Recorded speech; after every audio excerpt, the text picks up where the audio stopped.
Welcome back. There's panic in the hills of Uttarakhand because an entire town, the town of Joshimath, is sinking, and it's sinking fast. More than 60 families have already abandoned the town. Another 29 families have been shifted to safer locations. Let me show you what a sinking town actually looks like. Take a look at the pictures we are showing you. Massive cracks have started appearing in houses and resorts. We'll just put those pictures out for you. There are cracks on the walls, ceilings, and floors. More than 560 houses have reported such cracks. Imagine being inside when something like this happens. It's absolutely shocking. Locals say they're hearing strange noises coming from below the ground, and in some cases, water has started oozing out of cracks as well. At least 3,000 people are likely to be affected by this phenomena. That's almost 15% of the entire population of Joshimath. These people have been asking the government to intervene for a long time, but in the last few months, the situation has worsened. Last night, locals took out a flaming torch protest to highlight what is happening in their city. Chief Minister Pushkar Singh Dhami has taken note of the incident. He says he will visit Joshimath. Do what there we don't know, but at least he says he'll visit. Joshimath का जो सर्वेक्षण का कार्य है वो पिछले दिनों चला है और जो भी सर्वेक्षण की रिपोर्ट आई है उसके आधार पर हम आगे काम कर रहे हैं। अभी हमने इसके लिए एक समीक्षा बैठक भी कर ली है। आपदा प्रबंधन विभाग को पूरी तरह से अलर्ट कर दिया है, जिलाधिकारी को। जो भी वहां पर जिस प्रकार के भी प्रबंध करने होंगे, विस्थापन की जो कार्रवाई करनी होगी, जो ट्रीटमेंट करना होगा, वो सभी कार्रवाई कर रहे हैं। जो भी जरूरी काम होगा जोशीमठ शहर को बचाने के लिए किया जाएगा, उसके ट्रीटमेंट के लिए किया जाएगा, लोगों के लिए किया जाएगा। Let me go straight across to Atul Sati, who's convener of the Save Joshimath Committee. He's joining us on the broadcast. Atulji, thank you very much for being with us here. Let me quickly come to you and ask you this one simple question. The fact is that 50 years ago, we knew through various reports, etc., that this would happen in Joshimath. And yet, we are pretending as if this has come as a surprise. ये 2003 की दिसंबर महीने की 23 तारीख को हमने पहला ज्ञापन दिया था भारत के राष्ट्रपति को, जब ये परियोजना की सर्वे शुरू हो रही थी।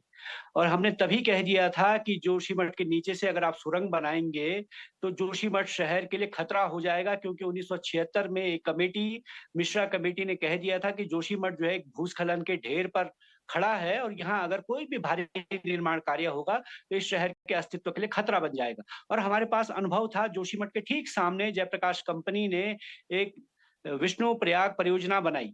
उसकी सुरंग में जब विस्फोट होते थे पूरा जोशीमठ उससे हिल चुका था। तो हमने तभी ये हमारी आशंका थी कि अगर जोशीमठ के नीचे सुरंग बनेगी तो जोशीमठ के लिए खतरा होगा। उस समय से 2004 से लेकर के आज 2022 तक इस बात को हम लगातार दोहराते रहे हैं, कहते रहे हैं। और 2010 में हम लोगों ने जब ये एनटीपीसी की सुरंग में सुराख हो गया और वहां से जो है 600 लीटर पर सेकंड पानी आने लगा और उनकी टीबीएम मशीन वहां फंस गई, तब एक फिर दोबारा से हमने बड़ा आंदोलन किया। पहले 4, 5, 6, 7 में बड़ा आंदोलन हुआ और उस आंदोलन का प्रभाव था कि उस समय सूबे के मुख्यमंत्री नरेंद्र तिवारी इस परियोजना का उद्घाटन करने जोशीमठ नहीं पहुंच पाए।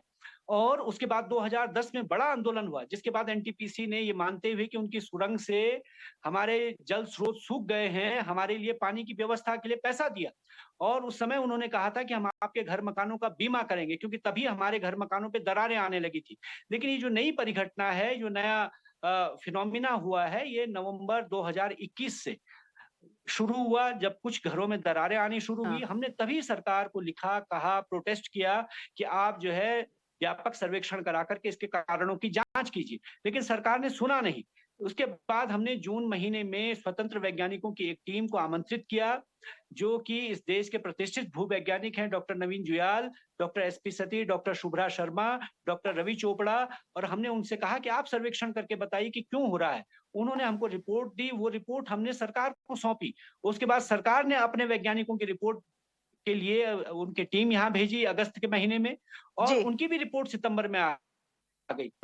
उस समय से आज हम जो है 4 महीना हो गया, लेकिन सरकार हाथ पर हाथ धरे बैठी रही, कुछ नहीं किया।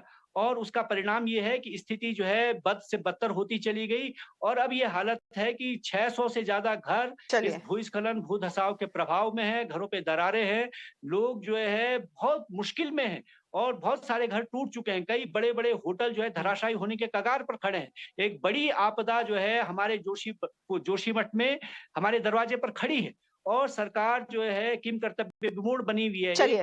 1 जनवरी 2023 को नए साल के दिन हम मुख्यमंत्री जी के पास गए और हमने कहा कि हम 300 किलोमीटर दूर से आए हैं, जोशीमठ आपदा की मुहाने पर खड़ा है, कृपया हमको सुनिए। मुख्यमंत्री हमको सुनने को तैयार नहीं हुए, 45 मिनट उन्होंने जो है 45 सेकंड हमको नहीं सुना, बैठने तक के लिए नहीं कहा। हमारे साथ कैबिनेट मंत्री, पूर्व कैबिनेट मंत्री राजेंद्र भंडारी हमारे क्षेत्र के विधायक थे, उनको बैठने के लिए नहीं कहा। तो ये जो है रवैया है सरकार का और उसके बाद जो है जब ये हुआ तो जोशीमठ में लोगों ने कल की रात को इस ठंडी मौसम में, सर्दी की रात में और ठीक है। हजारों की संख्या में आकर के जो है मशाल जुलूस निकाला और अभी मैं एक चक्का जाम से आ रहा हूं। लोगों ने आज पूरे दिन भर सड़क बंद रखी, बाजार बंद रखे इस आक्रोश में कि मुख्यमंत्री ने यहाँ के लोगों का अपमान किया, यहाँ के लोगों की पीड़ा सुनने के बजाय मुख्यमंत्री ने जो है उनको दुत्कार करके अपने दरवाजे से बाहर निकाल दिया। तो ये जो है सरकार की उदासीनता, सरकार का जो असंवेदनहीनता है, गैर गंभीरता है, अतुल जी, उसका आक्रोश है जो सड़कों पर दिखाई दे रहा है। अतुल जी एक बड़ा अजीब फिनोमेना हो रहा है इस समय जोशीमठ में और इसकी वार्निंग हमारे पास बहुत पहले से आ गई थी। आप कह रहे हैं सरकार ने अपनी आंखों पे पट्टी बांध रखी थी अब तक। We leave it there for the moment. Atul ji, thank you very much for joining us. On that note